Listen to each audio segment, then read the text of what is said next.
It's like being reborn in this new family of beings who, life after life, are determined to become this kind of being that does everything for everyone. And so it's also embedded there, is the idea that there is a possibility of being such a being, that, you know, given the infinity of lives. And I used an example in that particular lecture, which a lot of people in sort of popular Buddhism in America nowadays use. My example, even who don't agree with me, they're not Mahāyāna, they're Vipassana, or they're Burmese tradition, they don't agree with it. And this is it. And you'll all appreciate this because you live in New York, and presumably you occasionally go on a subway or a bus, a public transport thing.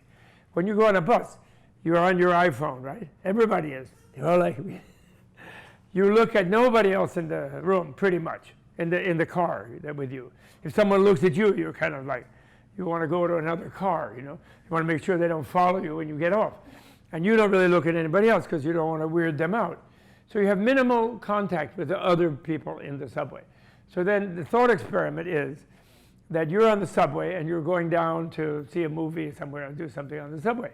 And you see all those people there and you're doing your usual thing. Then the subway suddenly stops and it's shunted off into a side thing. And then you hear Henry Kissinger's voice saying, "This is a national security experiment. You will not be leaving this car. You will be fed, you will be taken care of, do not worry. But no one will seek you. They will be told you are doing national security experiment. You will now be staying here for 1 year." So then suddenly, you're in this car, you start looking at the people in the car, right? Somebody in the car starts pounding. Look, you know who I am? I've got to go somewhere. I have an appointment. Something. People will be, but never mind. Everyone will be staying here. You know, they have this deep voice with an Austrian accent. So then if people sort of accept that, and then if somebody starts freaking out and having some kind of conniption, everybody's worried about it because it's a bother because you're all together in this car. So the idea is suddenly you're stuck with all these people for a long period of time. Then you really have to look at them and deal with them, right? And you know, you'll find friends, maybe find people who you're nervous about, but in a way you sort of have to deal with everyone in the car.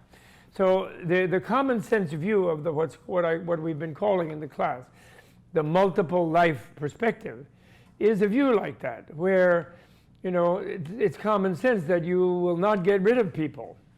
I tell American audiences, more grown up than you all, I tell them, this means if you have that view, then people will not be too harsh with their exes.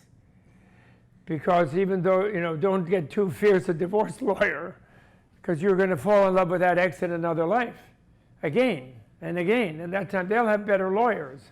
So you'll be up a creek.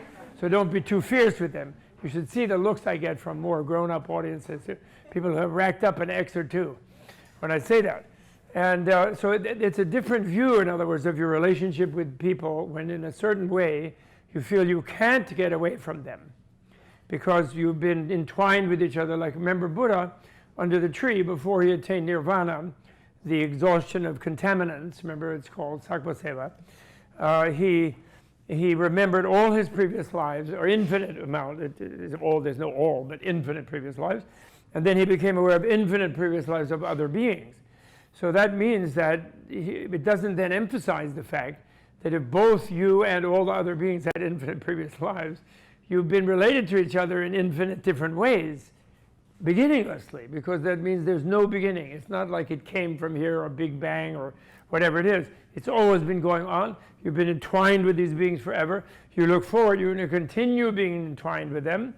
So then it suddenly becomes logical that the worst way of being entwined with a bunch of people forever is everybody out for number one and just kick the other one out of their way. And because you can't kick them out of your way. So then the obvious thing to do is, well, let's everyone be there for everyone else, right? Everyone feels loving toward everyone else, sort of adopts them. And, you know, that doesn't, you know, they might be like you adopt your uncle. It might not be your favorite thing every day, but still they're your kin or something like that. So it creates a sense of kinship with all beings, and within that context, then the bodhisattva thing is quite a marvelous thing that these cultures would have developed that, if you follow me. It doesn't become insane. Because you have infinite time of entwinement with everybody, who wants to have nasty entwinement forever, you know? That's like a hellish kind of perspective. So the ultimate is everyone be, and that's the Buddha land idea that you read in the Vimalakirti Sutta. So you want to make it a Buddha land, a Buddhaverse, or a Buddha land, Buddha field, where you and everybody are very positive with each other, okay?